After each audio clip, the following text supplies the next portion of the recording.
Bom dia, meus amados irmãos, a graça e a paz do Senhor Jesus, louvado seja sempre o nome do Senhor. Nesse dia que o Senhor mesmo escolheu, o dia da ressurreição de Cristo, para que Ele seja adorado, para que Ele seja glorificado, o Pai, o Filho e o Espírito Santo, por todas as suas grandes obras e, é claro, por toda a sua grandeza, por quem Ele é, por quem Ele se revelou a nós. Então, o Senhor Jesus, durante o tempo em que esteve entre nós, foi revelando quem Ele é aos homens. E Ele foi revelando tanto em seus ensinamentos, fiéis à Escritura, quanto em suas manifestações por milagres, por meio de curas, os sinais que Ele fazia, que tinham o propósito de mostrar quem Ele era. E nós vamos ver agora uma sequência que Mateus nos revela de milagres do Senhor Jesus. Em Mateus, capítulo 9, a partir do versículo 18 até o versículo 38, nós temos uma sequência de milagres de Cristo. Ele que havia chamado Mateus para ser apóstolo, estado entre pecadores, comido entre pecadores, algo que escandalizou os líderes político-religiosos da época. Mas Jesus, como o Senhor está no meio de pecadores? E foi questionado pelos discípulos de João acerca do fato de que tanto os discípulos de João quanto os fariseus jejuavam com certa frequência. E Jesus, então, responde, mostrando que aquele não era o momento do jejum, porque chegou o Messias, ali está o Filho de Deus. Então é um momento de grande alegria. E a demonstração daquilo que ele acabou de dizer, que aquele momento era um momento singular, aquele era um momento único, aquele era um momento em que Deus esteve entre nós, aquele é um momento em que a geração deveria se alegrar abundantemente, porque as promessas do Senhor se cumpriram, porque o Senhor foi fiel à sua palavra, que desde Adão fora anunciada, e então mandou o seu Filho para estar entre nós. E, como diz, os sinais e maravilhas que se seguem demonstram exatamente quem era aquele que estava ali. Não era apenas um rabino, não era um homem qualquer. Havia muito mais. Ele era o próprio Filho de Deus. Então, Mateus 9,18 diz que depois de responder aos discípulos de João, enquanto estas coisas lhes dizia, eis que um chefe, aproximando-se, o adorou e disse: minha filha faleceu agora mesmo, mas vem, impõe a mão sobre ela e viverá. Observe uma coisa importante.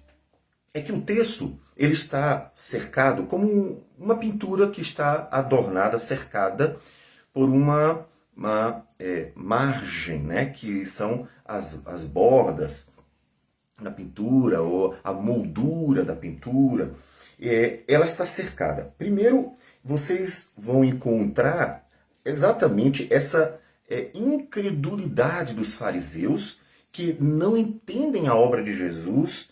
Também vão encontrar a falta de entendimento, de compreensão por parte de alguns dos discípulos de João. E, de repente, aparecem pessoas simples, que nem eram discípulos de João, nem eram dentre esses líderes políticos e religiosos que eram os fariseus, mas que mostram uma fé extraordinária. E vão se aproximando do Senhor Jesus assim. O texto diz que ele se prostrou diante do Senhor Jesus, algo que nós já explicamos lá atrás. A ideia do adorar aqui não é necessariamente a compreensão de que ele era o Filho de Deus e, portanto, Deus de Deus e deveria ser adorado.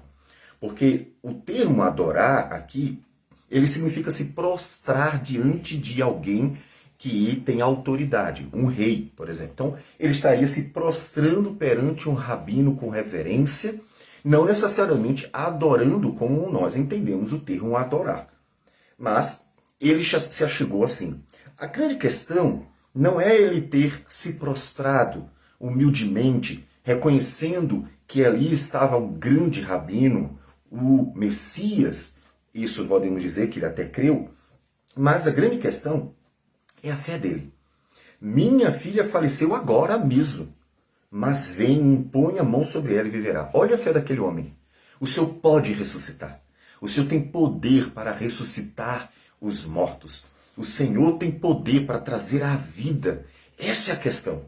Enquanto os fariseus estão condenando Jesus por comer com pecadores, enquanto os discípulos de Jesus estão preocupados com o jejum que eles não faziam, esses homens simples estão simplesmente se prostrando diante de Jesus e crendo, porque estão vendo a manifestação do poder de Deus na vida dele. Isso é importante.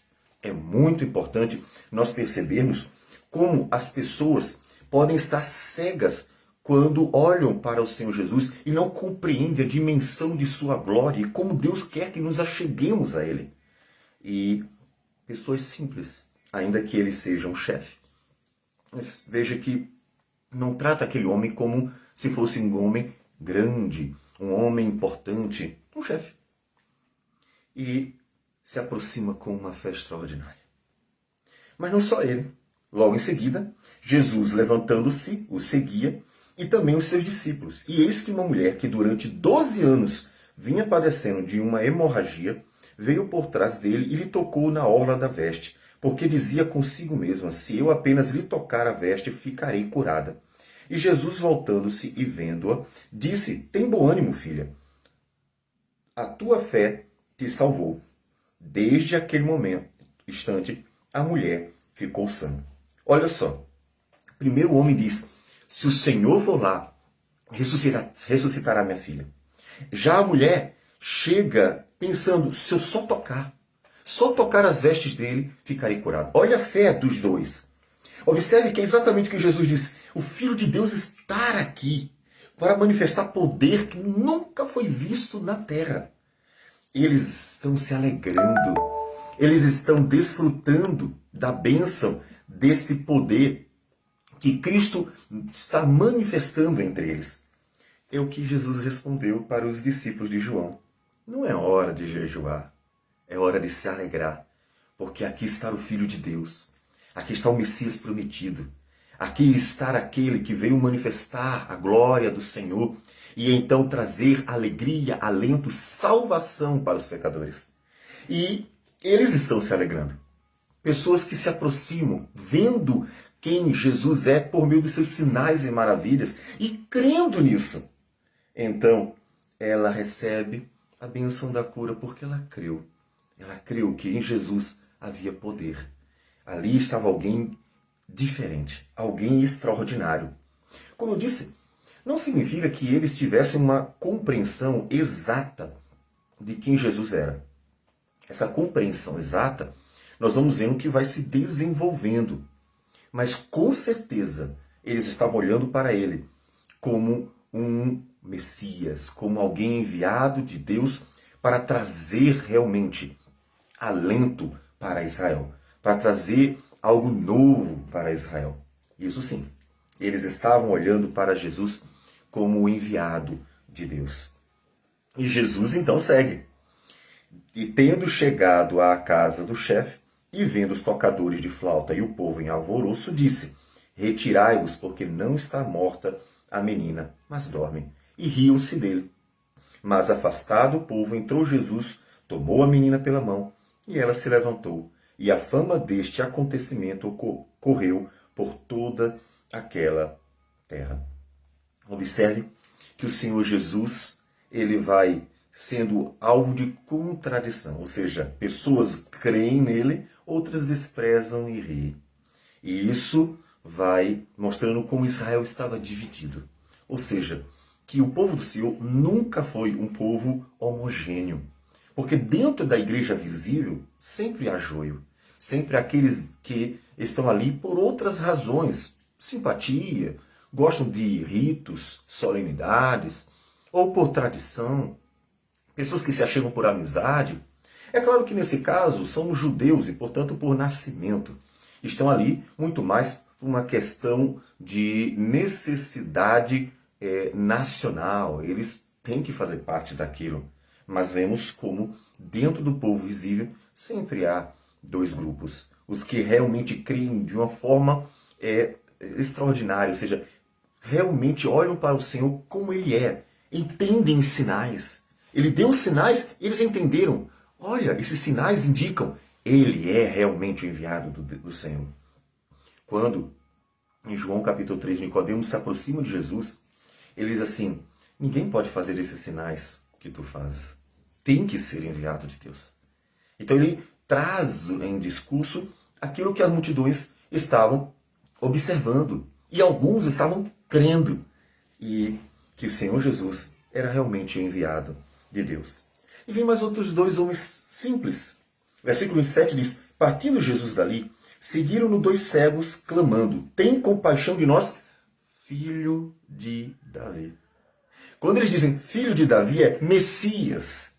Aquele que era prometido, aquele que foi anunciado para Adão, aquele que foi anunciado para Abraão, aquele que foi anunciado por Moisés, aquele que foi anunciado a Davi, o filho de Davi, que se assentaria no trono de Israel e reinaria por todos os séculos, o grande rei de Israel.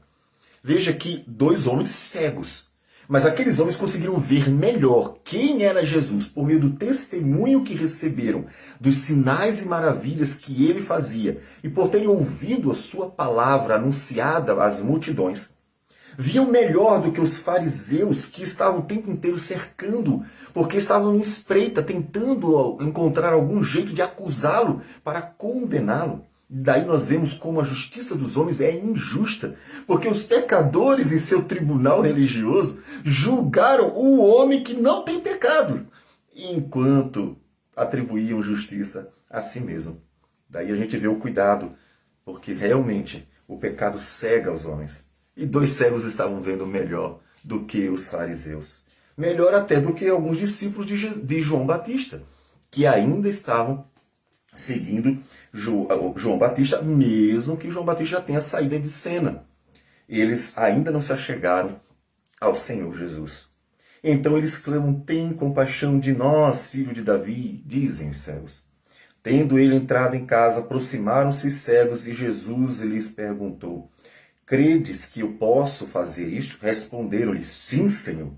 Então lhes tocou os olhos, dizendo: faça-se-vos conforme a vossa fé. Eles creram que realmente ali estava o filho de Davi. Um chefe qualquer, uma mulher que vinha padecendo há 12 anos, dois cegos. Pessoas que olharam para o Senhor Jesus, ou ouviram o Senhor Jesus, ou receberam testemunho acerca do Senhor Jesus e creram. E então o Senhor Jesus as abençoou. E abriram-se-lhes os olhos, Jesus, porém, os advertiu severamente, dizendo: acautelai-vos de que ninguém o saiba.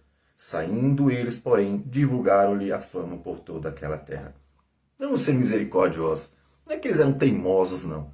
Mas é que eles estavam tão animados com o fato de terem visto outra vez, tão encantados, inclusive porque eles receberam testemunho acerca de Jesus também. Afinal das contas, eles eram cegos, não tinham como ter visto Jesus. Eles estavam ouvindo o que se dizia acerca de Jesus, ou mesmo ouvindo o próprio Jesus. E estavam tão empolgados que saíam divulgando por toda parte. Então, ao retirarem-se eles, foi-lhe trazido um mudo endemoniado. E expelido o demônio, falou o mudo, e as multidões se admiravam, dizendo: jamais se viu tal coisa em Israel. Eles estavam preocupados com o jejum. Eles estavam preocupados porque Jesus estava comendo com pecadores. Eles não estavam observando, os fariseus não estavam observando a glória de quem estava lá. Mas os fariseus murmuravam: pelo maioral dos demônios é que espere o demônio. Então observe que o texto ele está emoldurado pela incredulidade de fariseus, até mesmo pela falta de compreensão dos discípulos de João, que começa e termina. Os fariseus murmuram de Jesus no início, quando ele come com os pecadores, e os fariseus murmuram de Jesus quando ele liberta um homem que estava endemoniado e que era um demônio mudo. Então, ou um mudo endemoniado. E eles reclamam no começo, reclamam no fim. Enquanto isso, os outros estão se alegrando, estão festejando, estão desfrutando da bênção de estar na presença do Filho de Deus. Observe bem como você se aproximou do Senhor. Nós observamos que há muitas picuinhas bobas e tolas. Muitas pessoas se aproximam da igreja de Jesus por razões completamente erradas. Muitas pessoas vivem a realidade da igreja de Jesus por infantilidade. Muitas pessoas se tornam muito mais instrumentos para o mal do que para o bem. Nós devemos nos aproximar de Jesus. Você deve se aproximar de Jesus por quem Ele é. Se aproxime de Jesus do jeito certo. Todos estavam ao redor de Jesus, mas nem todos estavam realmente andando com Jesus. Todos estavam por ali por perto, mas nem todos estavam glorificando a Jesus. Nem todos estavam se alegrando em Jesus.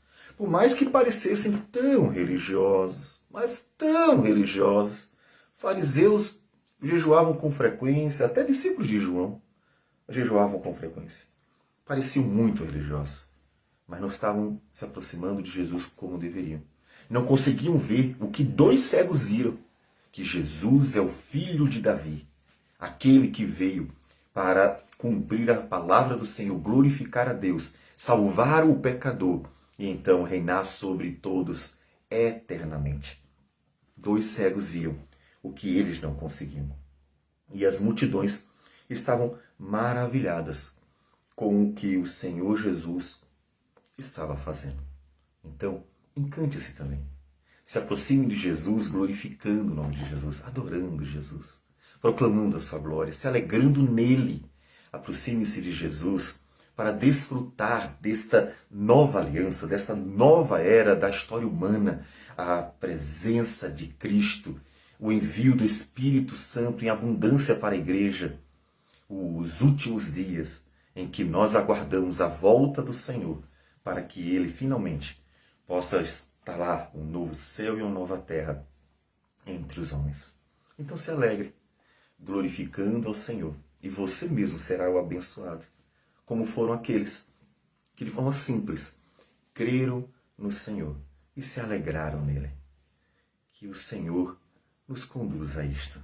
Vamos orar. Senhor Deus amado, obrigado por Jesus. Obrigado porque o Senhor nos salvou. Porque o Senhor enviou o seu Filho para nos redimir. Porque o Senhor mandou teu Filho para abençoar teu povo, mesmo sem merecer. Mesmo sem merecer. Que o Senhor nos ajude a nos alegrar em Ti. Inclusive neste dia que o Senhor, ó Deus, fez para nós adorarmos o Senhor. Um dia para celebrarmos a ressurreição de Cristo. Para cultuarmos o Senhor da glória. Para nos alegrarmos naquele que nos deu vida e vida em abundância. Nos abençoe, nos dirija pelo Espírito Santo e pela palavra. Para que Tua igreja possa seguir perseverando até o fim. Livra-nos também dos homens maus, sempre cercando, como fizeram com Jesus, para tentar destruir a Tua igreja, porque Satanás assim, ó Deus, os usa, para que, ó Deus, nós firmes possamos continuar até o fim, a fim de que o Teu nome seja glorificado na perseverança de Teu povo. Que o Senhor receba a nossa oração, a nossa gratidão por tudo. E tudo em nome do Senhor Jesus. Amém, Senhor. Que Deus abençoe a todos e tenham um bom dia.